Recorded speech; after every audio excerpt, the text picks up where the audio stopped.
तो भाई लोग, स्वागत है आपका मेरे यूट्यूब चैनल में जिसका नाम है माइक्रोबायोलॉजी विद साइश में। तो इस वीडियो में हम स्पेशली जो कि ट्रांसअमाइनेशन प्रोसेस क्या होती है और उसके इम्पोर्टेंट वगैरह क्या होता है हमारे बॉडी में, वो हम डिस्कस करने वाले। तो चलिए फिर बिना टाइम वेस्ट के वीडियो को हम अभी स्टार्ट करते हैं। तो ट्रांसअमाइनेशन ये जो प्रोसेस है वो बायोकेमिकल प्रोसेस है, जिसमें कि जो लिविंग सेल्स वगैरह है वो इन्वॉल्व होते हैं। उसमें अमाइनो ग्रुप ट्रांसफ़र होता है और एक अमाइनो एसिड उसके साथ साथ कीटो एसिड तैयार होता है। मतलब कि जो अमाइनो एसिड होते हैं तो उसमें अमाइन ग्रुप होता है, NH2 मॉलिक्यूल होता है। ये जो NH2 मॉलिक्यूल है अनदर मॉलिक्यूल में ट्रांसफ़र होता है, जिससे कि हम बात करते हैं ऑक्सैलो एसिड हो गया, इसमें ट्रांसफ़र होता है अमाइन ग्रुप।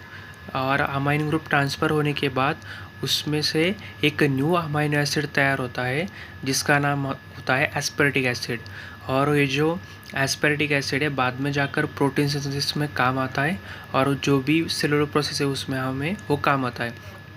और एक अमाइनो एसिड उसमें मिल गया, उसके साथ साथ कीटो एसिड भी, अल्फ़ा कीटो एसिड उसमें हमें मिलता है। और ये जो अल्फ़ा कीटो एसिड है बाद में जाकर बहुत सारे सेलुलर प्रोसेस में काम आता है।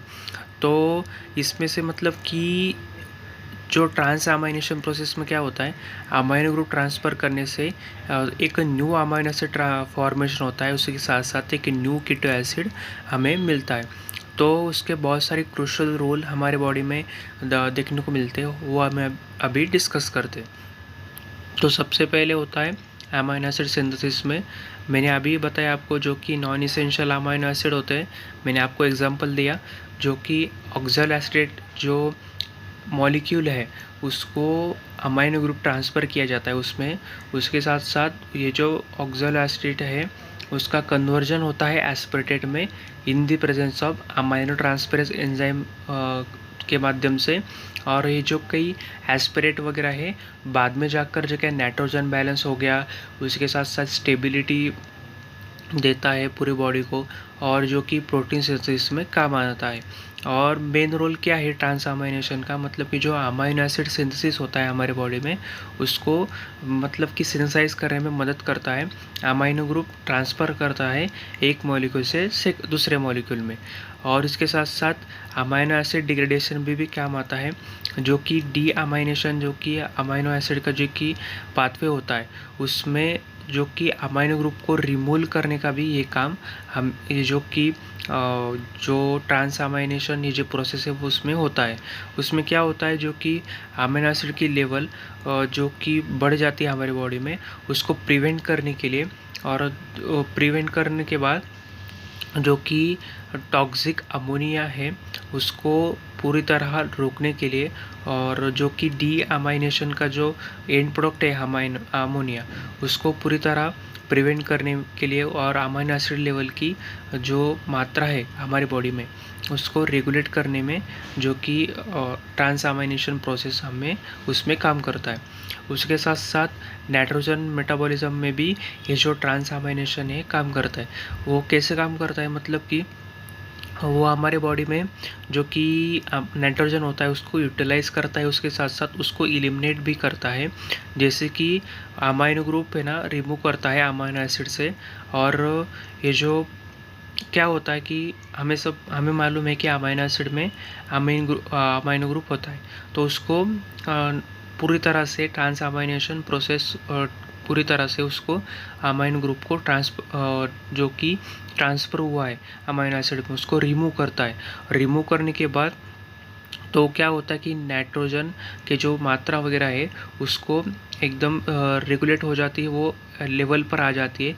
उसके साथ साथ ये बहुत सारे जो मॉलिक्यूल्स वगैरह होते हैं और लेस टॉक्सिक जो कि कंपाउंड्स वगैरह होते हैं उसका कन्वर्जन करते हैं। मतलब कि जो लार्ज टॉक्सिक जो मॉलिक्यूल होते हैं उसको लेस टॉक्सिक में कन्वर्ट करते हैं, और अगर जाके वो एक्सक्रिएशन में मतलब कि वो निकल जाते हैं।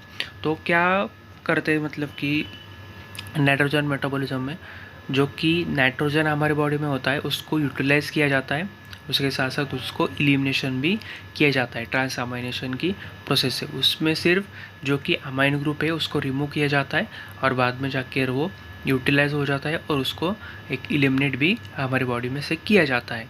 तो ये हो गए उसके फंक्शन। तो अभी उसकी जो प्रोसेस है हम वो देखते हैं। तो सबसे पहले क्या होता है, अमाइनो एसिड और कीटो एसिड वो जो कि प्रोसेस बिगिनिंग के जो मॉलिक्यूल है, तो स्पेसिफिक एंजाइम उस पर काम करता है जिसका नाम है अमाइनो ट्रांसफेरेज, कि वो उसको ट्रांस अमाइनेज भी बोल सकते हैं। और ये जो एंजाइम है वो कैटेलाइज्ड है इस प्रोसेस में, ट्रांस अमाइनेशन प्रोसेस में। तो सबसे पहले क्या होता है, जो कि मैंने एग्जांपल बताया आपको ऑक्सैलो एसिटेट का, उसमें अमाइनो ग्रुप ट्रांसफ़र होता है। अमाइनो ग्रुप ये जो ट्रांसफरिंग जो कि मॉलिक्यूल है वो टेम्परेरी होता है, जिसके माध्यम से ऑक्सैलो एसिटेट का कन्वर्जन आगे जाकर जो कि एस्पेरेटेट जो कि एसिड है, अमाइनो एसिड है, और एक अल्फ़ा कीटो एसिड में मिलता है। अल्फ़ा कीटो एसिड बाद में जाकर काम आता है और जो कि एस्पेरेटिक एसिड है जो सेलुलर प्रोसेस वगैरह है वो प्रोटीन सिंथेसिस में काम आते हैं। और बाद में ये जो अमाइनो एसिड है जो कि उसमें ट्रांसफ़र हुआ है, वो जो कि ट्रांस अमाइनेज क्या करता है, वो रीजनरेट होता है। और रीजनरेट होने के बाद वो और भी जो ट्रांस अमाइनेशन साइकिल्स वगैरह है उसमें काम आता है। एकदम सिंपल प्रोसेस है। एक मॉलिक्यूल जिसमें से हमको अमाइनो एसिड सिंथेसाइज करना है, उसमें अमाइनो ग्रुप ट्रांसफ़र किया जाता है। ट्रांसफ़र किए जाने के बाद दो मॉलिक्यूल फॉर्मेशन होता है, एक अमाइनो एसिड हमें मिलता है और उसके साथ साथ अल्फ़ा कीटो एसिड हमें मिलता है। और जो अमाइनो ट्रांसफरेज एंजाइम है वो आगे जाकर रीजनरेट होता है और भी जो कि ट्रांसअमाइनेशन साइकिल वगैरह है उसमें वो पार्टिसिपेशन वगैरह करता है और फिर से वो वहाँ पर अमाइनो ट्रांसफ़र करता है और एक अमाइनो एसिड सिंथेसाइज होता है और उसी के साथ साथ अल्फ़ा कीटो एसिड भी उधर मतलब कि रिलीज़ होता है। ये प्रोसेस होगी ट्रांसअमाइनेशन की, एकदम सिंपल प्रोसेस है। तब भी आपको इस जो कि टॉपिक है उसमें कोई डाउट होगा तो आप डायरेक्टली हमें कमेंट सेक्शन में डायरेक्टली पूछ सकते हो। तो ये वीडियो को आप इन्फॉर्मेटिव लगी हो तो इस वीडियो को एक लाइक कर दीजिए, दोस्तों के साथ ये वीडियो शेयर करना मत भूलिए। तो चलिए फिर ऐसे ही इंटरेस्टिंग टॉपिक में अगले वीडियो में हम मिलते हैं। तो तब तक के लिए बाय।